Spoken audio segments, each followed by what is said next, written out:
Hola, muy buenas noches, bienvenidos. Comenzamos ya la otra cara de la moneda. Soy Laura Puente, con el gusto, con el placer de siempre poder acompañarlos, de siempre poder estar ahí como cada noche.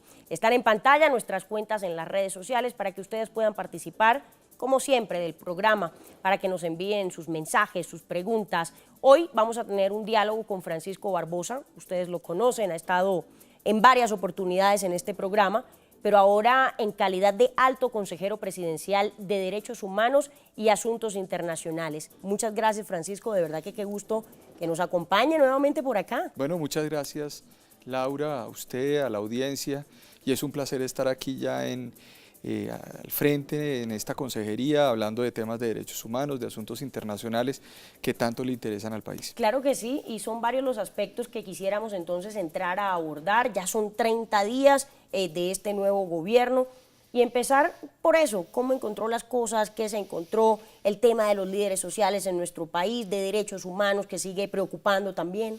Yo creo que son 30 días muy intensos en la medida en que el presidente de la República sale a los territorios. Teníamos un gobierno que efectivamente había centralizado el ejercicio del poder y esto evidentemente pues genera inconvenientes con las regiones. Nos hemos movido hacia los territorios a través de los talleres Construcción de País que se hace cada sábado en diferentes lugares del territorio. El presidente y todo el equipo de gobierno estuvo en Girardot, estuvo en la Unión Valle, estuvo en Mocoa, en San Jacinto, en Socorro Santander. Vamos a ir a Antioquia y así sucesivamente, y en paralelo todos los funcionarios de alto gobierno también están yendo hacia los territorios, conversando con la ciudadanía y planteando un poco la lógica del presidente, que es establecer diálogo social, establecer la posibilidad de hacer pactos sobre temas que son fundamentales para el país. Ya se vio en el caso justamente del pacto contra la corrupción, que él además lideró de forma importante en la medida en que como presidente de la República dijo que votaba y acompañó la medida. Y yo creo que vienen otros temas que son vitales, entre ellos los que me planteas de los líderes sociales, donde evidentemente hay un compromiso desde el día 1 del presidente sobre ese punto. De hecho, y cuando mencionaba ese papel que ha venido desarrollando Iván Duque desde que asumió la presidencia, de ir y dialogar con la gente, recuerdo mucho que en esa posesión justamente de usted les dijo, este es un gobierno que va a dialogar, que va a conversar con la gente. Yo creo que es importante el mensaje, el escenario. Y que escuchará a la gente. Y que escuchará a la gente. Yo creo que hay un escenario bien interesante. Normalmente, si usted ve la manera como se transmitían el lenguaje y las formas en el gobierno anterior y en diferentes maneras de construir la comunicación política, se había dicho, la protesta social es un derecho fundamental. Nadie ha dicho que la protesta social no sea un derecho fundamental, de hecho lo es. Pero la protesta social siempre ocurre cuando usted no es escuchado. Y en ese escenario, pues, ¿por qué no hacemos un pacto nacional por el diálogo social? Pensamos y sigue estando la protesta, claro, en todo caso. Sigue estando la protesta, por supuesto, como un mecanismo, pero hay que hacer un gran pacto nacional sobre el diálogo social. Se lo planteo de esta manera. El presidente, por ejemplo, estuvo en Miranda, Cauca. Estuvimos allá, el presidente se traslada a esa población, primera vez en la historia de Colombia que un presidente de la República iba a ese lugar. Vamos a ese lugar e inmediatamente se establece un diálogo con las diferentes organizaciones, con los diferentes frentes. Inmediatamente se le plantea al presidente la idea de es necesario que se reúna con los indígenas del Cauca. Ya lo había hecho el día 2 de gobierno y se reúne con los indígenas del Cauca y él plantea, señores, estoy abierto a hacerlo. Vamos para adelante porque lo nuestro es diálogo, y en ese escenario se empiezan a generar una suerte de sinergias que empiezan a verse en todos los territorios, Laura. Yo creo que hay una gran necesidad de ir hacia los territorios. Cuando se hablaba en el proceso de paz que se firmó durante el gobierno del presidente Santos, se hablaba de los territorios de paz o de la paz territorial, y que después se explicó por parte de Sergio Jaramillo y Juan Manuel Santos que era una suerte de bicicleta estática que no andaba, pues no andaba porque usted no estaba en los territorios. Y yo creo que el gran ejercicio hoy, el gran debate en Colombia hoy es estar en los territorios. Es un gran alivio para los gobiernos departamentales, municipales, para los ciudadanos, que vean a su presidente allá. Y por supuesto en el tema de la Consejería de Derechos Humanos en ese campo, pues es tremendamente importante porque los derechos humanos no son una política de gobierno, sino son una política de Estado. Y esto viene por supuesto atado a la misma Constitución de 1991. La Consejería viene desde 1987. Eso le iba a decir, pero hubo una especie como de reactivación. Sí, claro, hay una reactivación de la misma consejería. La consejería obviamente tenía un rol, un papel, ¿cierto? Pero ese papel era un papel que no era capital. Hoy lo es porque se ha activado, digamos, con el alto gobierno. La consejería produce informes, articula instituciones, se reúne con entidades, hemos tenido reunión con todas las entidades internacionales, continuamos los proyectos de cooperación y al mismo tiempo el presidente de la República quiere que esta consejería esté a su lado y tenga un lugar dentro del mismo Consejo de Ministros. Y está integrada con temas de asuntos internacionales también.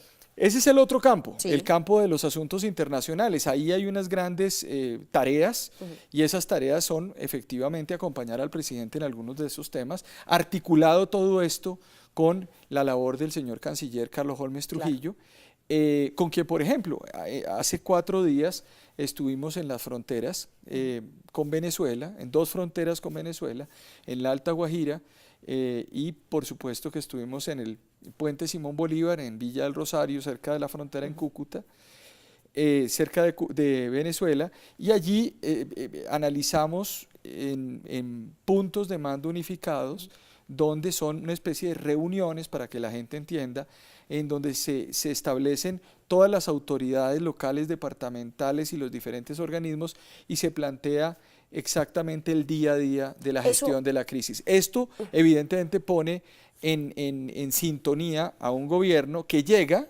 y que trata rápidamente de tomar temas cruciales, como este de líderes sociales, o como este tema de Venezuela, como puntos centrales también de la agenda del nuevo gobierno. Sí, son 2 temas, ¿no? El de derechos humanos, aunque van vinculados. Sí, van vinculados. Pero centrémonos primero y ya vamos con ese tema de Venezuela, porque es supremamente importante la situación que se vive en las fronteras y en todo el país en general. Pero para concluir el tema de derechos humanos con el asunto de los líderes sociales en nuestro país, usted menciona, desde el día 1 el presidente Iván Duque ha estado ahí al frente, muy pendiente de toda la situación, pero la realidad, doctor Barbosa, es que siguen asesinando líderes sociales en el país, es que siguen intimidando a los líderes sociales en el país. Le cuento además la ruta que se está haciendo, porque lo que está planteando Laura es clarísimo. En la ciudad de Apartadó, en Antioquia, se estuvo hace un par de semanas con el presidente de la República y se firmó un documento en donde el presidente se compromete a presentar una política pública en tema de líderes sociales que no existía en Colombia. 2 semanas después de haberse posesionado, se firma este documento. La política pública. Claro. Es decir, estamos a 2 semanas de presentar esto ante el país. ¿Qué es lo que debe plantear esa política pública? Una articulación de las entidades y unos mecanismos para poderle hacer frente a esta situación de los líderes sociales. La verdad es que una vez se tenga esa circunstancia y se focalice lo que está ocurriendo en el país de forma muy precisa, pues obviamente habrá una respuesta frente a este asunto y el presidente de la República se comprometió a hacerlo. El día de ayer en el Congreso de la República se adelantó un debate, y ese debate sobre líderes sociales, y esto fue lo que se explicó, lo que estoy diciendo. Y sobre la cantidad de actores involucrados, ¿no? Que era lo que ponían de manifiesto. Involucrados, que además se debe a varias razones. En el Acuerdo de Paz de La Habana, no solamente se acordó la paz, sino que se creó una nueva institucionalidad de paz, llena de comités, llena de funciones y de competencias de los diferentes organismos del Estado. Esto lo que hace es que usted tenga muchos funcionarios hoy del Estado haciendo lo mismo en diferentes lugares. Es decir, ¿qué van a hacer con eso? ¿Lo van a quitar? ¿Lo van a unificar? Eso lo que hay que hacer es unificarlo, porque el objetivo no es crear una estructura administrativa inmanejable, sino algo que funcione. El objetivo es evitar que los líderes sociales sean asesinados y que podamos enfrentar esa situación. Yo creo que ya con esto empezamos a mirar el tema de líderes sociales con muchísimo detenimiento, pero por supuesto hay un gran compromiso del presidente sobre este asunto, teniendo además en cuenta que este tema del asesinato de líderes sociales está atado a varias problemáticas, y las problemáticas son definitivamente, cuando usted ve el mapa de dónde están ocurriendo esos asesinatos, se está presentando lugares en donde tenemos un 90 o 100% de cultivos de coca en esos territorios. Y la situación es casi que en todos los departamentos, ¿no? La situación se presenta con diferentes temas en diferentes departamentos. Sí. Usted ve municipios en Cauca como Argelia, como Suárez, o municipios como Corinto, como Miranda, como Toribío, que tienen unas características especiales. Tibú, en el Tarra, en Ocaña se están presentando otros tipos de cosas en el sur de Bolívar. Doctor Barbosa, hacemos la pausa, venimos.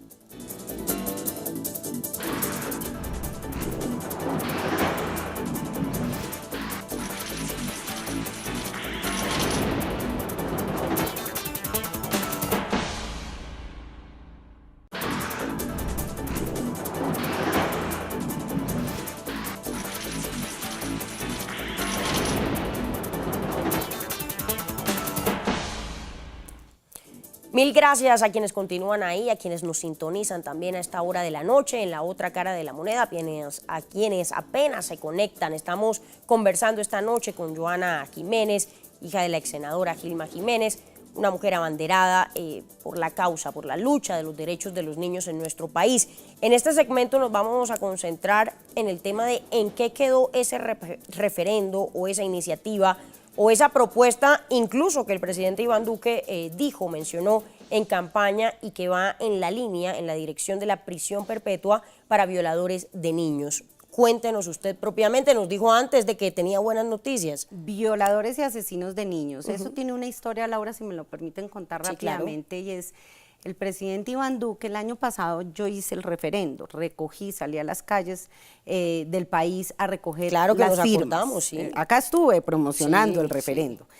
En esa época yo fui al Congreso a pedirle ayuda a los congresistas, a rogarles que me ayudaran a recoger las firmas del referendo, y uno de ellos fue el senador en ese entonces, Iván Duque, exactamente, a quien me le presenté, le dije en qué estaba, y sin titubear, Laura, sin mejor dicho, dudarlo un segundo, me dijo: Johanna, yo estoy absolutamente de acuerdo con la prisión perpetua para los violadores y asesinos de niños. Y me acuerdo tanto que me dijo: si Dios quiere y me lleva a la casa de Nariño, me la señaló, cuente con que en honor a su mamá y a los miles de niños que están en el cielo porque los asesinaron, vamos a hacer todo lo posible para instaurar la prisión perpetua para violadores y asesinos de niños. Yo le respondí: bueno, entonces, senador, espero y desde ya le pongo veladoras a Dios para que quiera que usted sea el próximo presidente, el presidente de los niños. Sí, claro, pero en su momento también le hizo la misma solicitud a Juan Manuel Santos, ¿no?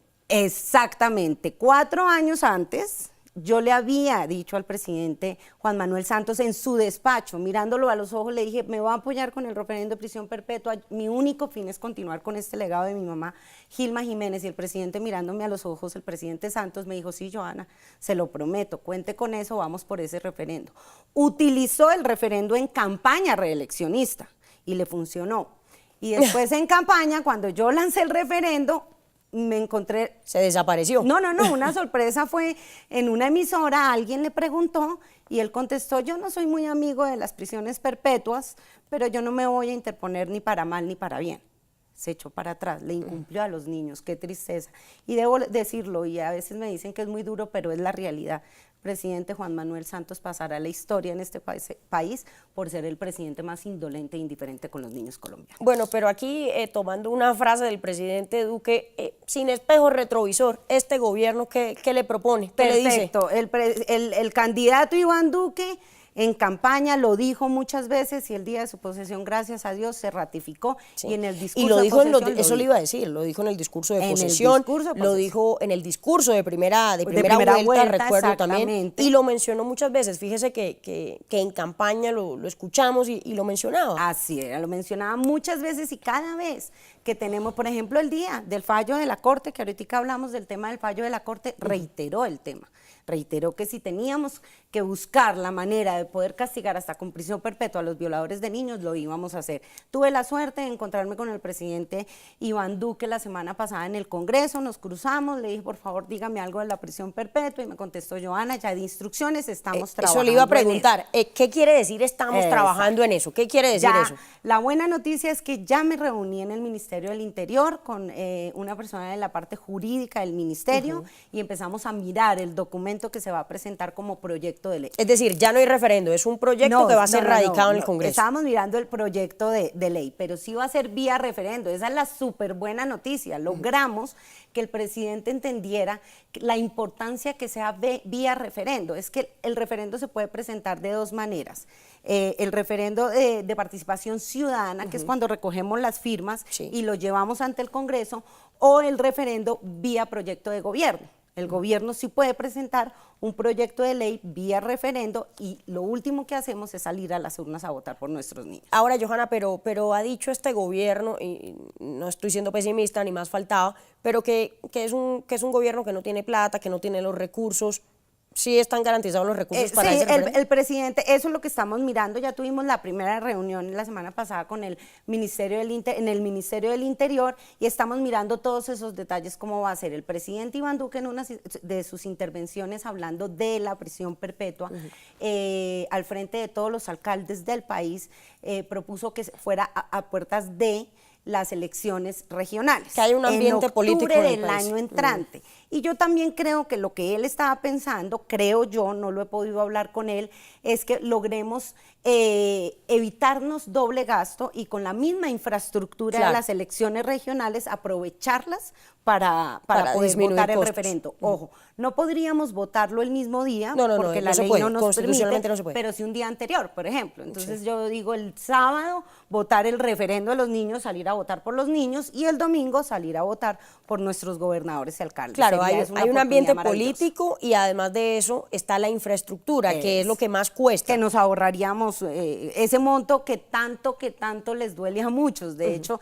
yo entiendo que duela el bolsillo, yo entiendo que la plata sea un tema importante, pero acá yo le pido a todos los colombianos y al Congreso de la República y a todos que por favor pongan en consideración lo más importante y que sean los niños, no otro tipo de consideraciones. Acá lo que estamos apostándoles al principio del fin de la violencia que sufren los niños en Colombia, hacer ese cambio que necesitamos para que dejen de violar y asesinar De hecho, yo creo que es un tema que mueve fibras, que mueve a la gente y que sin duda alguna nos toca a todos como colombianos. Pues esa fue la razón que le di al presidente y le insistí tanto que fuera vía referendo, porque es que quien está insistiendo, quien está exigiendo la prisión perpetua en Colombia son los colombianos. Ya está comprobado, la prueba está, tenemos cerca de 4 millones de firmas en los dos intentos del referendo, cuando las recogió mi mamá y cuando las recogí yo el año pasado.